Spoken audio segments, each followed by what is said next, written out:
Okay जी, सो आज unfortunately मैं वो जेएस की फाइल फिर डिलीट कर चुका हूँ।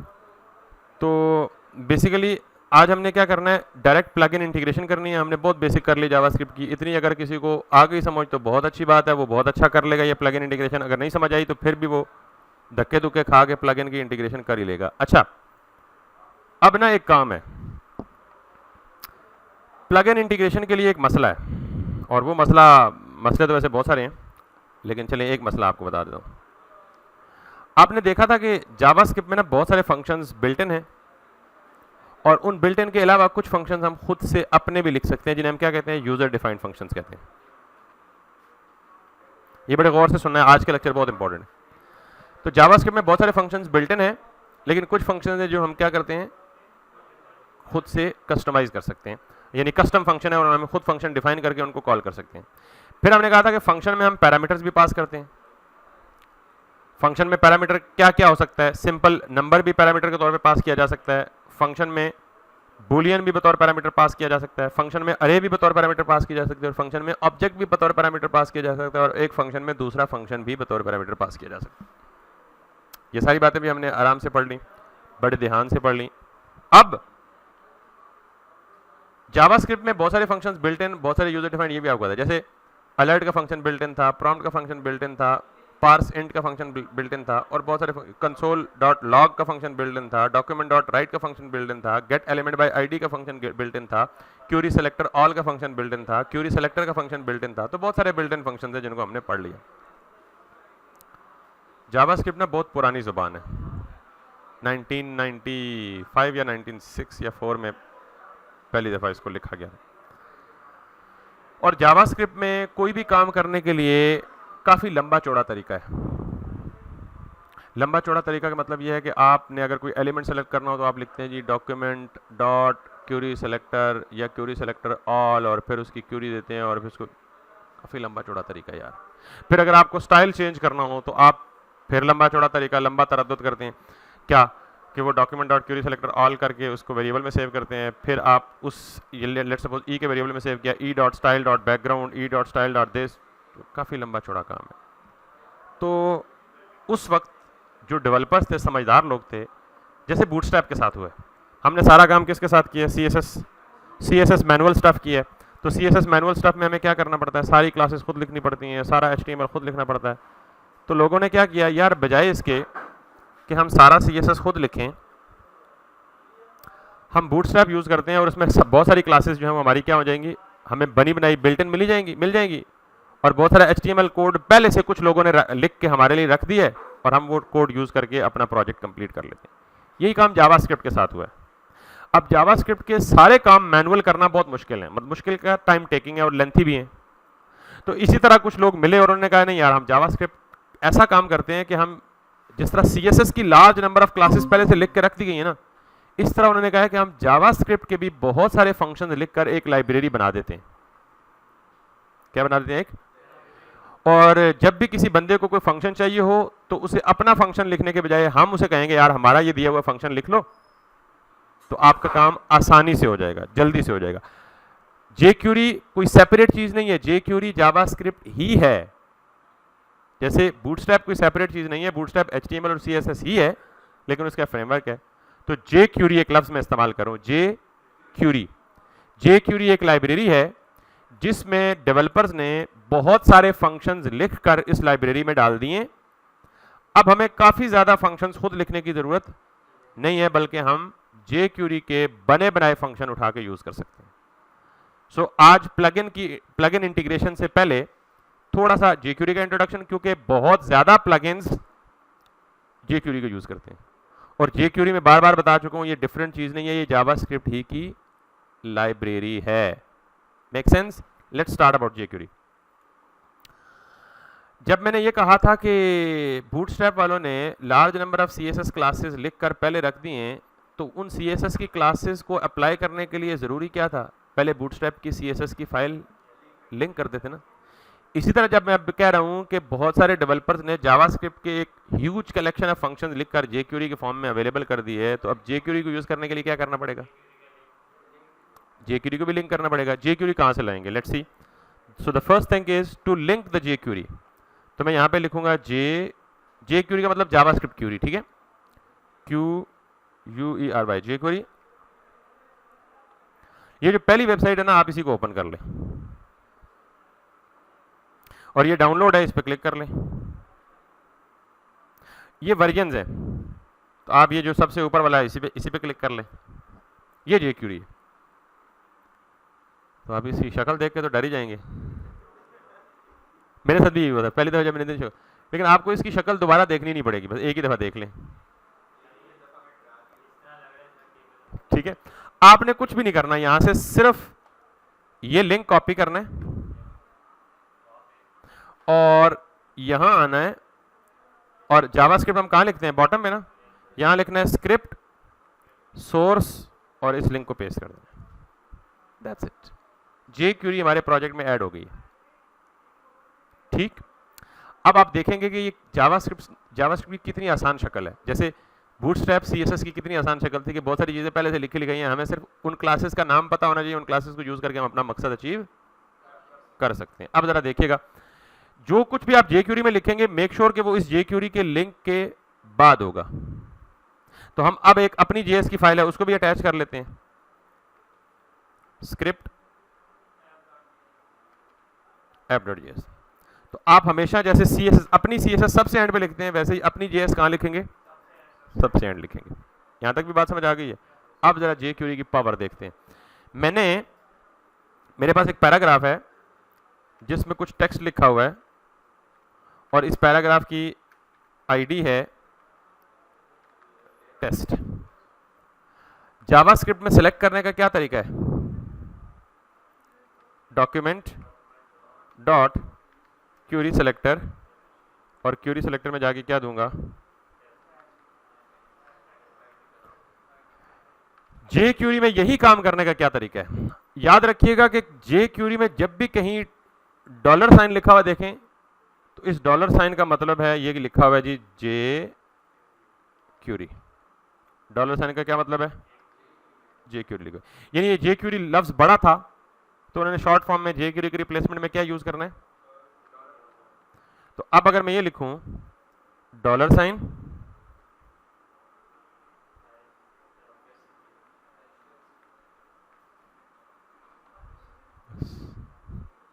बस, जो काम ये कर रहा है ना एग्जैक्टली वो ये काम कर रहा है। बात समझ आई। अच्छा अब जरा देख लेते हैं, इसको मैंने किसी वेरिएबल में सेव किया और इसको मैं कमेंट कर देता हूं। पहले उसको कंसोल करके दिखाता हूं, फिर इसको कंसोल करके दिखाता हूं, दोनों में क्या फर्क है। लॉग ए और यहां आके मैंने इसको ये किया और ये कर दिया। समझ आई बात। और अब मैं यही काम दूसरे तरीके से कर रहा हूं, जे क्यूरी वाले तरीके से। तो मैं इन दोनों को कमेंट कर देता हूं और इधर कर देता हूं वही काम, let a equals to this और लॉग ए।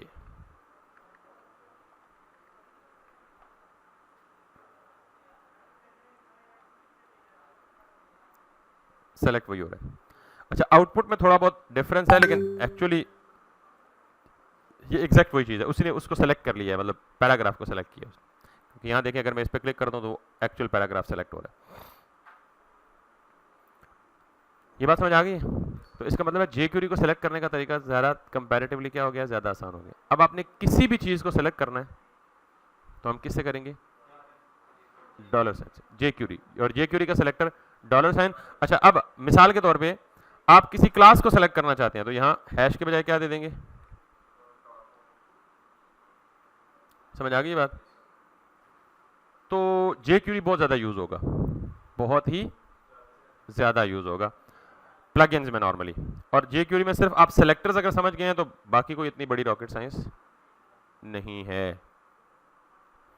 अब मुझे ये बताएं, कल मैं एक बात कर रहा था जो हमसे नहीं चली थी, डॉक्यूमेंट डॉट रेडी स्टेट। आप इस बात से अंदाजा लगा लें कि मैं काफी अरसा हो गया जावास्क्रिप्ट करते करते बुढ़ा हो गया हूं ऑलमोस्ट। तो JavaScript is kind of confusing for me too. वो अलग बात है कि हमने वनीला जेएस, हम लाइब्रेरीज के साथ काम करते हैं, लाइक रिएक्ट के साथ या एंगुलर के साथ या एडवांस चीज़ों के साथ, तो बेसिक पे काफ़ी अर्सा हो गया हमने हाथ नहीं दिया, या jQuery के साथ काम करते हैं। तो वो अगर मेरे लिए प्रॉब्लम हो सकता है तो आपके लिए भी वो जाके जावास्क्रिप्ट काफ़ी टाइट हो सकता है। तो इसलिए हमें उसके बजाय हम किसको प्रेफर करेंगे? jQuery को प्रेफर करेंगे। jQuery आसान है पढ़ने में, देखने में, इम्प्लीमेंट करने में, समझने में। jQuery यूज़ करेंगे, कोशिश करेंगे। यानी jQuery कोई अलग से चीज़ नहीं, जावास्क्रिप्ट ही है, तो हम मिक्स करेंगे। बाजू का बिल्टन नहीं, बिल्टन नहीं, jQuery की लाइब्रेरी है ना, यानी लोगों ने जावास्क्रिप्ट को यूज करके फंक्शंस लिख करके हमें रख के हमें दे दिए, अब हम उनको यूज करेंगे। ठीक है, अब मैं एक काम करता हूं, मैंने कल कहा था आपको, ये मैंने किया और मैंने लिखा डॉक्यूमेंट। अब मुझे बताइए क्या सेलेक्ट कर रहा हूं। ये चीज तो आपको पता है ना कि $साइन और करली ब्रैकेट क्या होता है। अगर मैं $साइन को रिप्लेस कर दूं JQUERY क्यूरी, ये क्या है? जरा इसको शक्ल देख के बताएं इसकी, ये क्या है? नहीं, फंक्शन कॉल है। ये क्या है? अब जब मैंने कहा jQuery का मतलब $साइन है, तो ये क्या है? ये भी फंक्शन कॉल है। ये भी क्या है? समझ आएगी? इस फंक्शन का नाम क्या है? jQuery। भले jQuery को हमने $से प्रिंट किया। फंक्शन कॉल में जो चीज अंदर उसके पास की जाती है वो क्या होता है? पैरामीटर। तो jQuery के बेसिक फंक्शन में हम क्या पास करते हैं? कोई भी सेलेक्टर, या तो आईडी पास करते हैं, आईडी सेलेक्टर है, या क्लास पास करते हैं, क्लास सेलेक्टर है, या पूरा डॉक्यूमेंट पास करते हैं तो डॉक्यूमेंट भी सेलेक्टर है, पूरा डॉक्यूमेंट सेलेक्ट करके हमें दे देगा। बात समझ आ गई? अब मैं इसको दूंगा डॉक्यूमेंट डॉट रेडी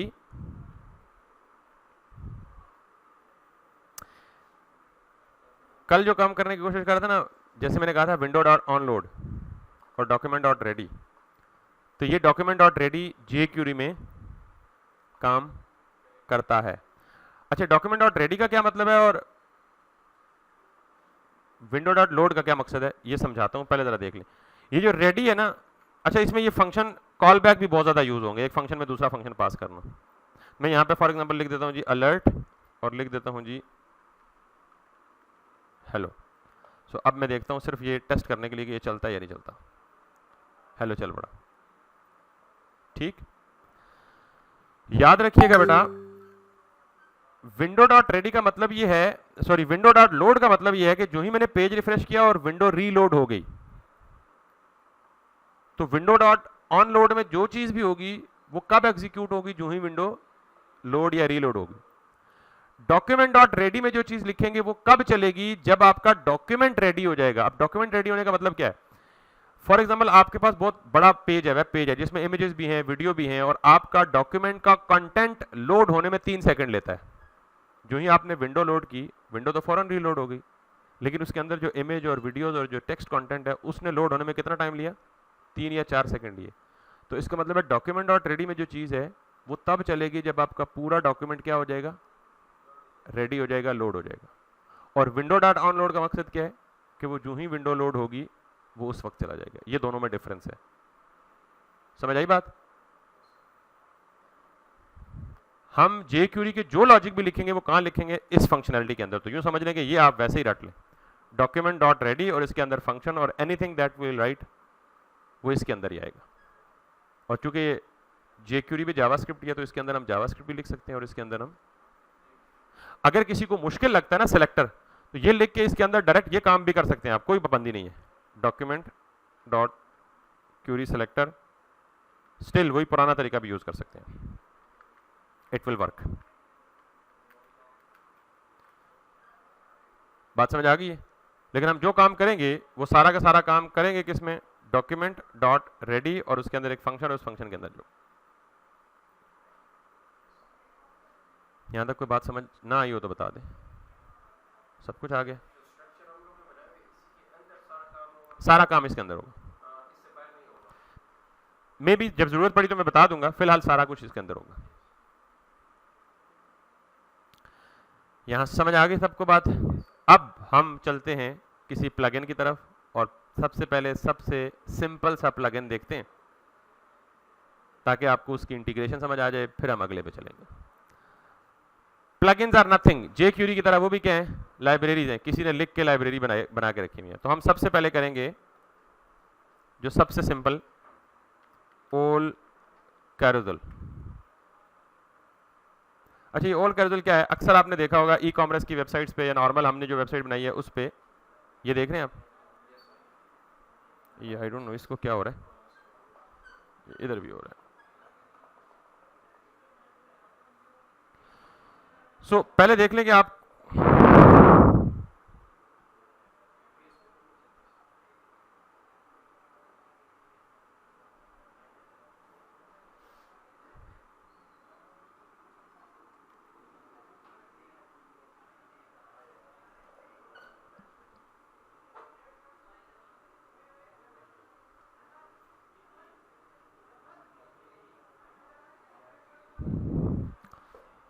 ये हमारा, आप इसके पहले डेमोस देख लें कि आपके पास कितने ऑप्शंस अवेलेबल हैं, कि आपको बेसिक वाला कैरोजल चाहिए, रिस्पॉन्सिव चाहिए, सेंटर चाहिए, मर्ज चाहिए। हम सारे पे जाएंगे, लेकिन पहले हम किस पे जाते हैं, बेसिक पे जाते हैं। तो आप, ये प्लगइन है बेसिकली ओल कैरोजल। तो किसी भी प्लगइन के लिए आपको दो चीजें चाहिए होती हैं, उस प्लगइन की CSS और उस प्लगइन की जावास्क्रिप्ट। समझ आ गई ये बात? तो अब आप देखें, आप मिसाल के तौर पे इसको इंप्लीमेंट करना चाहते हैं, तो इसने क्या दिया हुआ है आपको, ये इसकी जावास्क्रिप्ट है और ये उसकी HTML है। आपने ये उठा के पेस्ट करनी है और फिर इसको कस्टमाइज कर देना है। कैसे करेंगे, लेट्स सी। सबसे पहले आप क्या करेंगे, डाउनलोड पे जाएंगे और डाउनलोड पे जाने के बाद कहीं भी आप इसे सेव कर लें और सेव करने के बाद आप इसे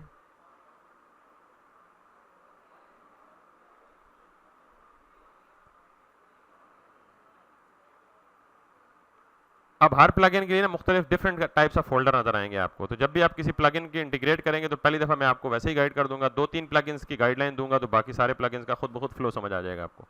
मैं इस पे गया, इसके डिस्ट के फोल्डर में गया, डिस्ट का मतलब डिस्ट्रीब्यूट। इसके अंदर इसकी JS फाइलें ये पड़ी हुई हैं, allcarousel.min.js, और एसेट्स के अंदर आए तो इसकी दो CSS की फाइलें पड़ी हुई हैं, all.theme.default.css और all.carousel.min.css।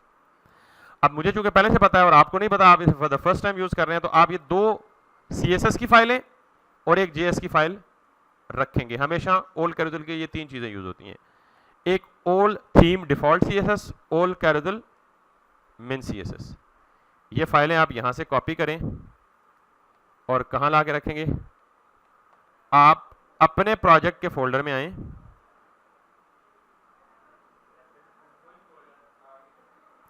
और इस प्रोजेक्ट के फोल्डर में आके आप, जाहिर है हमें पता है कि हम फोल्डर बनाते होते हैं पहले, क्या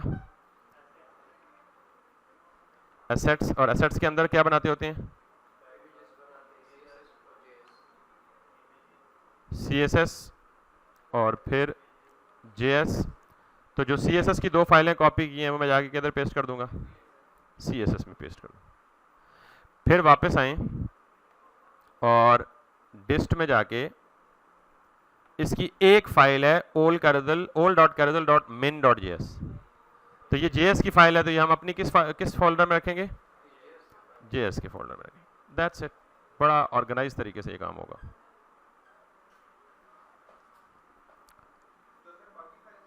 हाँ, बाकी फाइल्स नहीं, ये तीन चाहिए इसको बस, उसका काम नहीं है।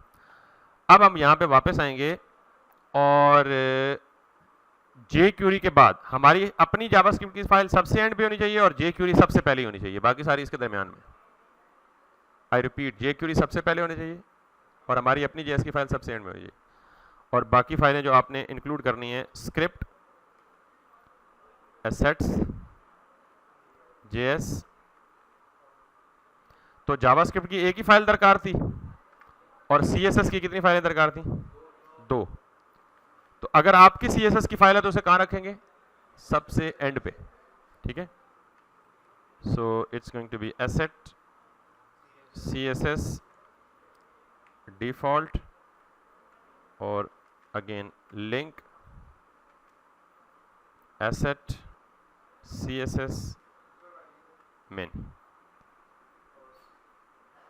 डन हो चुका।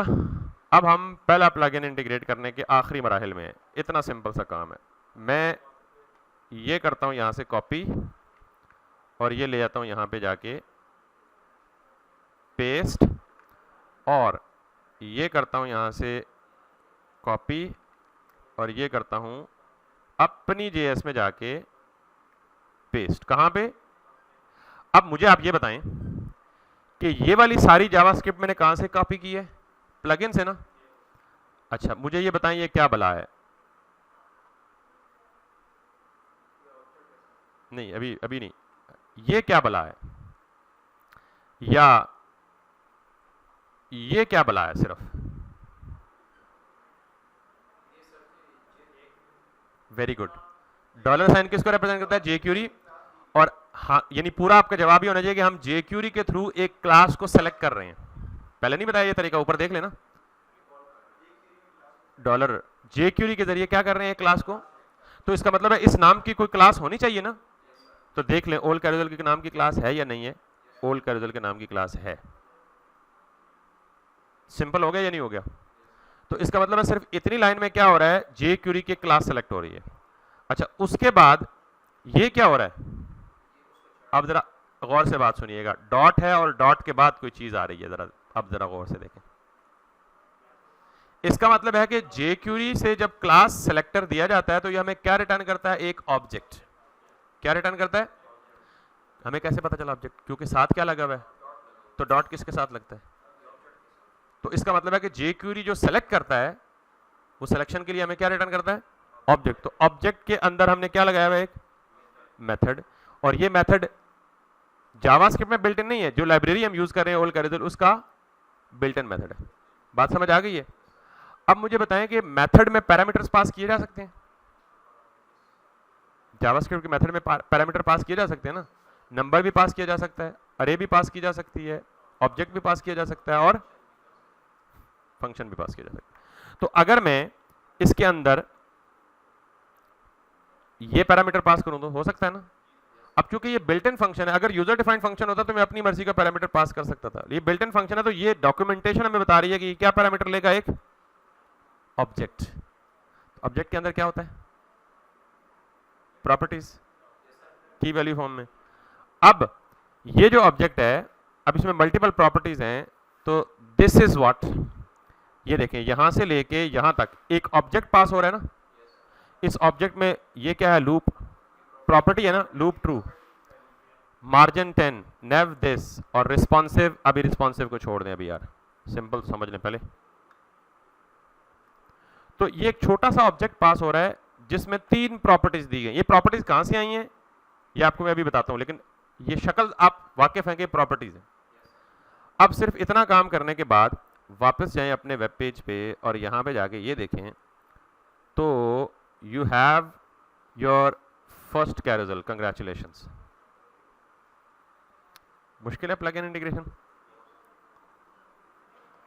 अब आप कहेंगे यार उधर तो कुछ और दिख रही थी, रत्ते रंग के बॉक्सेस दिख रहे थे, तो रत्ते रंग। यार स्टाइलिंग तो खुद ही करनी है आपको।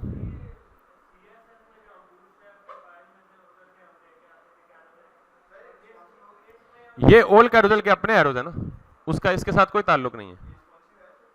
अभी मैंने रिस्पॉन्सिव हटा जो दिया, ऐड करेंगे तो हो जाएगा रिस्पॉन्सिव। बूटस्ट्रैप का कैरोजल सिर्फ एक स्लाइड होती है, आपको पता है। और प्रोडक्ट स्लाइडर, जब आप ई कॉमर्स की वेबसाइट या रियल टाइम वेबसाइट पे जाते हैं तो प्रोडक्ट स्लाइडर नॉर्मली एक स्लाइड पे 4-5 अलग अलग प्रोडक्ट्स होते हैं, अलग अलग बॉक्सेस होते हैं, अलग अलग इमेजेस होते हैं। तो अगर आपको बूटस्ट्रैप वाली से आपकी जरूरत पूरी हो रही तो आप इसके पास आएंगे ही नहीं। ज़ाहिर है ये तब आएंगे। इसकी जरूरत क्या है? आपको याद है हमने एक वेबसाइट होल्ड पे रखी हुई है जो हमने बनानी है। क्यों होल्ड पे रखी हुई है जरा देख लें, अगर किसी को याद हो। कहाँ है? ये वाली है। आप मुझसे पूछ रहे हैं कि इसकी जरूरत क्यों पड़ती है। इसकी जरूरत इसलिए पड़ती है बेटा कि ये प्रोजेक्ट मैं बनवाने लगा था और फिर मुझे ख्याल आया इस प्रोजेक्ट में आधे से ज्यादा तो प्लगइन यूज हुए में। तो फिर मैंने कहा जावास्क्रिप्ट आखिर में भी पढ़नी ही है, तो हम HTML CSS कर करके वैसे ही बोर हो रहे थे। हमने कहा थोड़ा सा चेंज हो जाए, तो हमने बीच में से ये ट्रिक खेली थी। अब आप ये वेबसाइट खोलेंगे ना, इसमें देखेंगे कि इसमें बहुत सारी जगहों पे ओल्ड कैरोजल यूज हुआ। चलिए दैट्स गुड, वो ये अच्छी अप्रोच है, आपकी प्रोएक्टिव अप्रोच है। अभी जब तक ये खुलती मैं दोबारा इस पे आ जाऊंगा, लेकिन बल्कि खुल गई है, नहीं खुली, ये उन्होंने कहीं से हटा तो नहीं दी पीछे से। बहरहाल, तो ये आपका ओल कैरोसल सक्सेसफुली लग गया विद इंडिकेटर्स। अब जरा देखिएगा, मैं समझाता हूं, इसमें हर प्रॉपर्टी का एक मकसद है, जरा देखिएगा। बल्कि पहले मैं थोड़ा सा इसे कस्टमाइज कर लेता हूं, देखिएगा कस्टमाइज कैसे करेंगे। हर एक की क्लास क्या आइटम है ना, आइटम है ना। मैं यहां पे जाऊंगा, स्टाइल पे जाऊंगा, आइटम की क्लास को टारगेट करूंगा, बीजीसी रेड कर दूंगा, और मैं हाइट कर दूंगा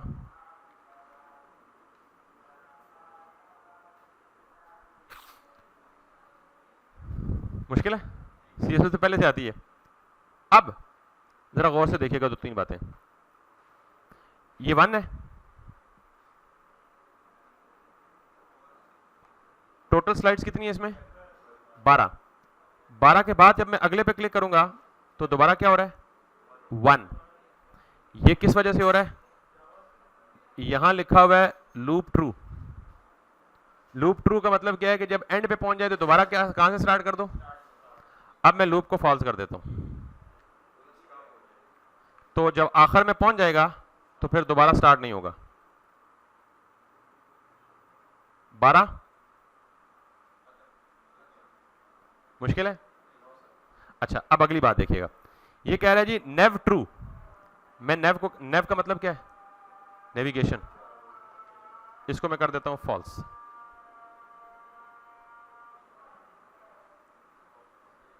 वो नेविगेशन क्या होगी, फॉल्स होगी। ये हिल पहले से भी है। अब आप चाहते हैं ये भी ना हो, तो इसके लिए एक और प्रॉपर्टी होती है डॉट्स फॉल्स, वो डॉट्स भी चलेंगे। हाँ क्या हुआ स्लाइड में, ये स्लाइड यूं करेगा ना। अच्छा ऑटो स्लाइड है। अच्छा अब मुझे नहीं पता ऑटो स्लाइड कैसे होगा, मुझे फॉर एग्जांपल डॉट्स का भी नहीं पता था कैसे होगा, जैसे आपको नहीं पता तो कैसे करेंगे। नहीं गूगल नहीं करेंगे, इसकी डॉक्यूमेंटेशन में आएंगे, यहां डॉक्स लिखा हुआ है सल्लल्लाहु अलैहि वसल्लम। डॉक्स में आके इसके ऑप्शंस में जाएंगे। ये जो सारे मैं पास कर रहा हूं ना यहाँ पे, ये सारे के सारे क्या कहलाते हैं ऑप्शंस। अजान हो जाए फिर हम कंटिन्यू कर लें मेरे ख्याल में। अच्छा आपको लेट्स सपोज आपने सवाल पूछा जी ऑटो चले और मुझे नहीं पता था, या पता भी था तो ज़ाहिर ऑप्शन भी तो आप सिंपली आएंगे इसके ऑप्शंस में और जितने भी मैं ऑप्शन देख लें आइटम्स। अब आप चाहते हैं जी कि यहाँ मेरी मर्जी के आइटम्स हो, बाय डिफॉल्ट कितने आ रहे हैं, आप कह रहे हैं 4 आने चाहिए। तो ये मैंने देखा आइटम्स और डिफॉल्ट 3 होते हैं, तो मैं जाके इसे चेंज कर दूंगा, मुझे 4 चाहिए या 5 चाहिए। तो मैं क्या करूंगा यहाँ पे जाके आइटम्स कॉलन 4, तो यहाँ पे क्या आ जाएंगे 4 आ जाएंगे। इजी है ना।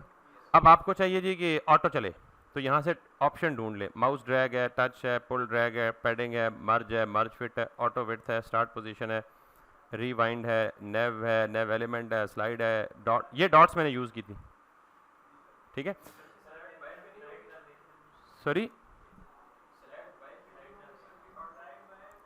नहीं, ये स्लाइड ट्रांजिशन है, और चीज़ बताता हूँ। और यहाँ lazy auto play by default क्या होता है, तो अगर आपको ट्रू करना है तो क्या करेंगे। अब आप अगला सवाल पूछेंगे नहीं ये देर से कर रहा है, हमारी मर्जी से, टाइम भी हम दें कि कितने टाइम, तो ऑटो प्ले टाइम आउट भी है। लेट्स सी, ये अब ऑटो चलेगा।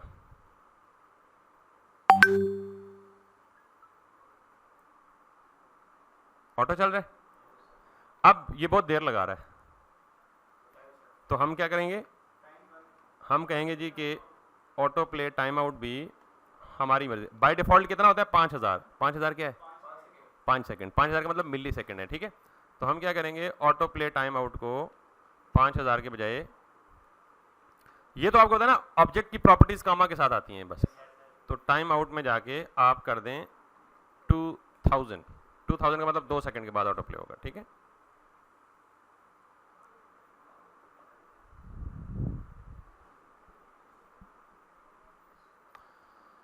तो दिस वे जितने ऑप्शंस मौजूद हैं आप उन सारों को बारी बारी ट्राई कर सकते हैं।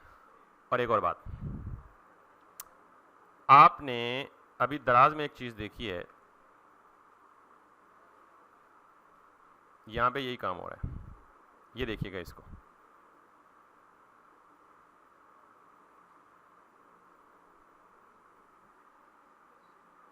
ऑटो प्ले, ये डॉट्स भी आपके पास अवेलेबल हैं, ये एरोज भी आपके पास अवेलेबल हैं। अब आप इन एरोज को उसी तरह कस्टमाइज करेंगे, सीएसएस की पोजीशंस देके एक एरो को इधर ले आएंगे, एक एरो को इधर ले आएंगे, ये एग्जैक्ट वही चीज बन जाएगी। और इसमें लूप भी लगा होगा, जब ये एंड पे पहुंच जाता है तो दोबारा कहां से स्टार्ट हो जाता है, यस लूप ट्रू किया होगा। बाकी बहुत सारे ऑप्शन इसमें है। ये पहला सक्सेसफुल प्लगइन इंटीग्रेट कर दिया मैंने आपको। कल आप अगर ये वेबसाइट खुलती है तो मैं आपको इसमें से टास्क देता बेटा कि आप इसी प्लगइन को इंटीग्रेट करके ये चीज़ बना के लाएंगे, लेकिन ये खुल ही नहीं रही, पता नहीं क्यों।